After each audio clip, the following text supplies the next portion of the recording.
One project that I've been working on, or it's actually a series of projects, has been using observations taken from a drone.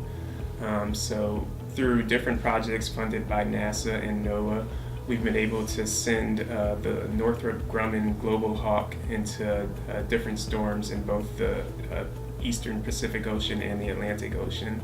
And these drones are able to fly for 24 hours straight.